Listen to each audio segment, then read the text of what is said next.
ఇంపార్టెంట్‌గా ఇప్పుడు మనకి టెంపరేచర్ అనేది మన మన వాతావరణంలో వేడి అనేది చాలా ఎక్కువగా వస్తూ ఉంది.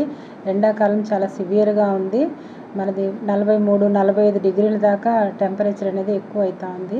కాబట్టి ప్రజలందరూ జాగ్రత్తగా అప్రమత్తంగా ఉండాలి.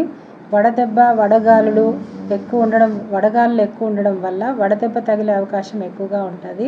కాబట్టి అందరూ కూడా ప్రజలందరూ జాగ్రత్తగా ఉండాలి. ముఖ్యంగా పనికి వెళ్ళే వాళ్ళు, గర్భవతులు కానీ, బాలింతలు కానీ, చిన్నపిల్లలు కానీ, వృద్ధులు, 60 ఏళ్ళ పైబడిన వాళ్ళు ఎక్కువగా సీరియస్ అయ్యే అవకాశాలు ఎక్కువ ఉంటాయి.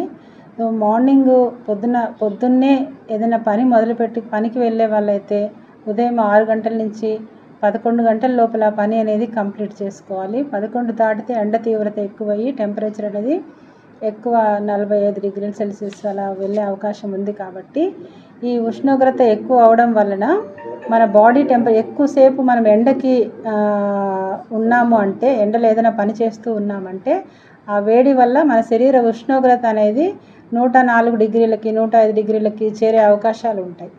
దీనివల్ల సరైన నీరు తీసుకోకపోవడం వల్ల ఈ ఉష్ణోగ్రత ఎక్కువ అవడం వల్ల వాళ్ళకి డీహైడ్రేషన్ అనేది వచ్చి మెదడు మీద కూడా ప్రభావం చూపించడం వల్ల వాళ్ళు కళ్ళు తిరిగి పడిపోవడము, టెంపరేచర్ ఎక్కువ చూపిస్తుంది. వాళ్ళని కానీ పట్టుకుంటే వేడిగా ఉంటారు, ఒళ్ళంతా కూడా డ్రైగా అయిపోతుంది. సో ఇలా జరగడం వల్ల ఇమ్మీడియట్గా వాళ్ళకి మెదడు డ్యామేజ్ అవ్వడము, మిగతా ఆర్గాన్స్ అన్నీ కూడా డ్యామేజ్ అవ్వడము, దానివల్ల చనిపోయే అవకాశాలు కూడా ఉంటాయి. కాబట్టి ఎవరు కూడా ఇలాంటి పరిస్థితి తెచ్చుకోకుండా ప్రతిరోజు కూడా ఎక్కువగా నీరు అనేది తీసుకోవాలి. మజ్జిగ కానీ, టెంకాయ నీళ్ళు కానీ వాళ్ళకి తగినట్టుగా నీరు తీసుకోవాలి.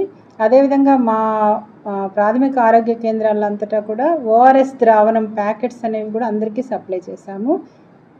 ఏదైనా వాళ్ళకి దాహంగా అనిపిస్తే 1 లీటర్ నీళ్ళలో 1 ప్యాకెట్ కలుపుకొని ఆ వాటర్ని తాగితే కూడా కొద్ది వరకు ఉపశమనం ఉంటుంది. కాబట్టి ఇలా ఎండ దెబ్బ తగలకుండా ఎక్కువసేపు ఎండలో పని అనేది చేయకుండా ఉండాలి. ఒకవేళ ఎవరికన్నా ఆ పరిస్థితి తలెత్తితే వెంటనే వాళ్ళని నీడ ఉన్న ప్రదేశానికి చేర్చాలి. వాళ్ళ ఒళ్ళంతా తుడచాలి.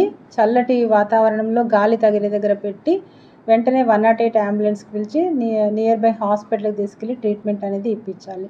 కాబట్టి అందరూ కూడా అప్రమత్తంగా ఉండి వడదెబ్బకి గురి కాకుండా అందరూ జాగ్రత్త తీసుకోవాలని అందరికీ విజ్ఞప్తి చేస్తున్నాను.